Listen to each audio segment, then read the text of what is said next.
Morning all. How you doing? Outside the box, ATN. Like, subscribe, share. Make sure you share this video or post a comment, make a statement, say what you got to say, get it off your chest. As you know, we here, we outside the box. We don't talk like the rest of them. We don't act like the rest of them. We don't say what the rest of them say. We own something different. All right. So outside the box, another piece to the puzzle, another chapter in the whole Breonna Taylor case. And again, I told you yesterday, I gave you some information.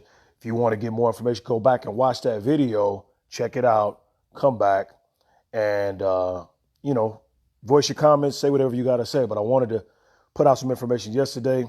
We'll continue, as I said before.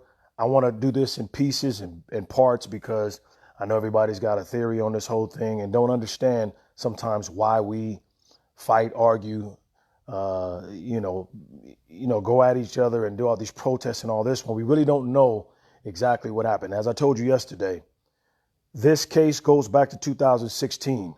It's been a while. They started investigating her and her dude back in 2016.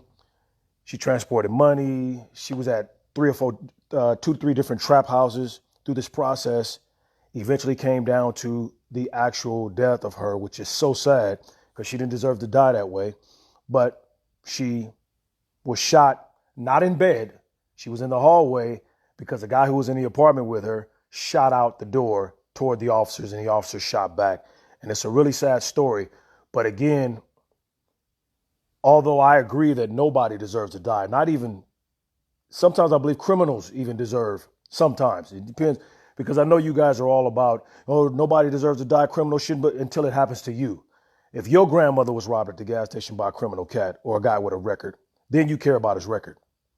If your mother was robbed on the streets or robbed at the grocery store after she was going to the car, in the evening, then you care about his record. But, when we see stuff like this, we think, oh, the records don't matter. No, records always matter, and especially matters for the cop. And I can tell you from experience, I want to know that dude's record when I show up to his spot. If I show up to a scene, I want to know a guy's record. I digress. Let me get ahead. This whole Breonna Taylor, the other chapter I wanted to give you, another piece. I told you we're going to take this in pieces. Here's another piece to the puzzle that I didn't give you yesterday. What's a no-knock warrant? What is it? Everybody's, oh, the no-knock warrant. They didn't tell him who they was, and he thought it was, but he stated in jail, and there's phone calls. There's phone calls in jail, as I told you yesterday, where all this stuff kind of ties it in a nice little neat bow. I read the 40-something page report and the summary of the case. It goes back to 2016. They've been watching her. There was cameras on the street. They had the car identified. And I told you about the car that she rented that had a dead body in it that these cats had murdered. OK, so when you talk about Louisville police, be careful what you say about folks who are doing their job and are law abiding citizens doing what they're supposed to do, because everybody wants to run their mouth about what people are not supposed to be doing, but don't know people are just doing their job. It's what they were hired for. OK, so what you got to look at is that the no-knock warrant situation, I'm just going to tie this up, make it quick as I can. No-knock warrants is because you have studied, you have done your homework, you have paid attention, you know there are dangerous weapons involved in these cases. So when you get a no-knock warrant and you get that sign from the judge, in many cases, I'm not going to say 100% of the time because I don't live in Louisville, I'm from California, but I'm going to tell you no-knock warrants are because you know that there's dangerous weapons involved. And you want to catch the criminal or criminal behavior or activity on surprise. You want to catch them by surprise. And the reason why you do that is to preserve lives. OK, now, the whole idea is you hope that none of the officers get killed in this process. But sometimes officers do get killed. I remember, sadly, a couple of years back when the officers went into the house in L.A. years back. And one of those ministers who had youth programs in L.A. and was a 30-year vet and was about to retire that year, got shot in the neck or the head or something as they enter the home. And see, people want to talk about stuff, but they don't want to deal with the reality of this. This is a black officer who spent 30 years at LAPD and lost his life because they went to a house to do a search warrant and there was dangerous weapons involved. It's just the way it goes, man. And everybody has something to say. Everybody wants to protest.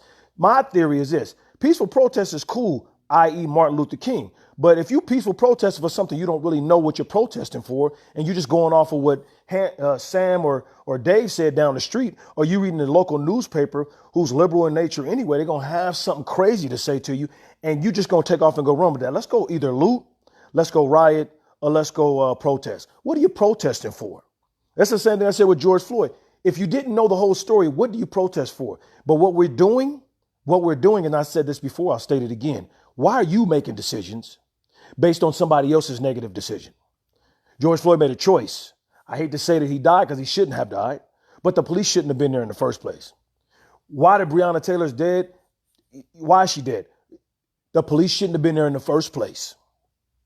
But she was doing things related to criminal activity and had been doing it for years, had to release from her job. So don't let the uniform fool you. She was released from that job way before.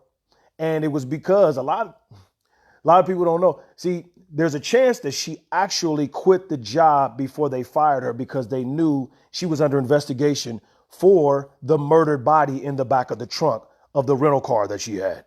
OK, so sometimes jobs will let you do that. And I believe in some of the information I'm reading, again, there's 40-some page report.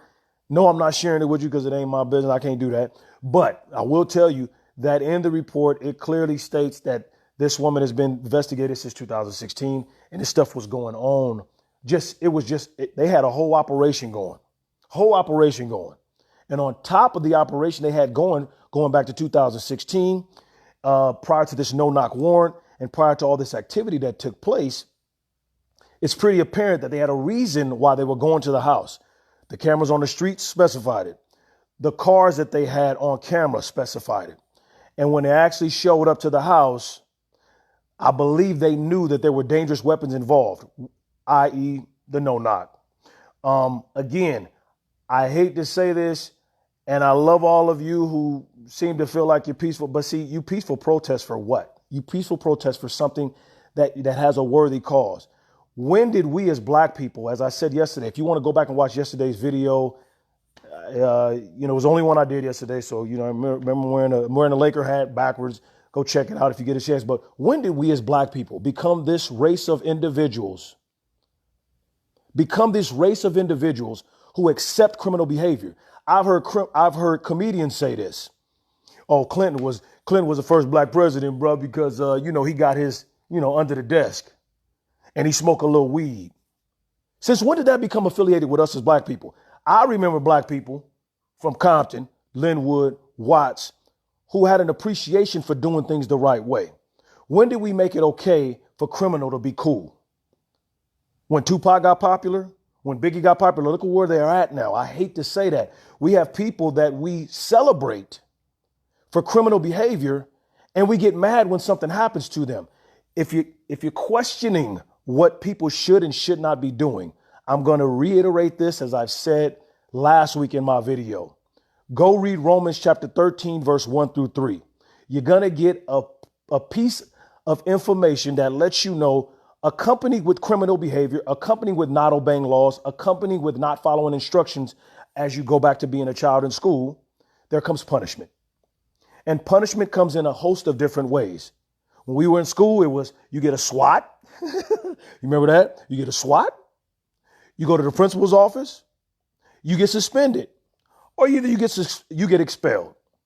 In real life, as I tell my sons all the time, in real life, the stakes are much higher.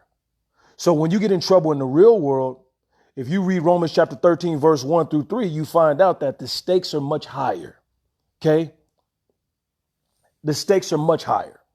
You go to jail or you go to the graveyard. And what's happening right now is we're seeing people go to jail, prison, or the graveyard, and then we cry prison reform, and then we cry, death in the streets, and we're moaning and crying. I think not Breonna Taylor's, Jacob Blake's sister said, again, Jacob Blake's another one. I talked about him a little bit yesterday.